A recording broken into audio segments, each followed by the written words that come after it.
জানি আপনারা মনে করছেন যে অনেক বছর হয়ে গেছে।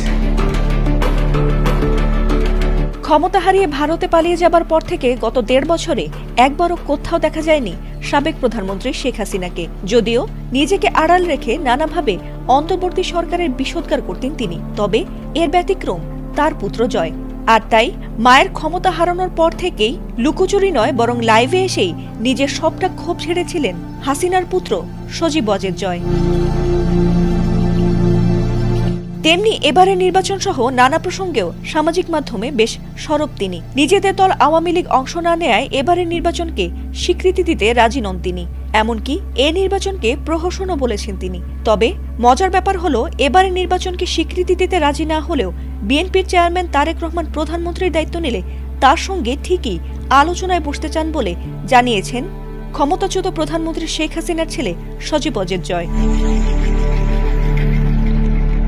ভিডিও কনফারেন্সের মাধ্যমে যুক্তরাষ্ট্রে থাকা জয়ের এক সাক্ষাৎকার নেয় ব্রিটিশ সংবাদ মাধ্যম ITV, আর সেখানেই এসব কথা তুলে ধরেছেন তিনি। শনিবার ভোরে এর সাক্ষাৎকারটি সম্প্রচার করা হয়েছে, আর সেখানে তিনি অভিযোগ করে বলেন, দেশের 2 প্রধান রাজনৈতিক দলের একটি নিষিদ্ধ এমন নির্বাচনকে কিভাবে গ্রহণযোগ্য বলা যায়? একে কোনোভাবেই অবাধ ও সুষ্ঠু নির্বাচন বলা যায় না। তবে সেখানেও নিজেদের দলের সাফাই গিয়ে বলেন, আওয়ামী লীগ সরকার কখনো কোনো দলকে নিষিদ্ধ করেনি।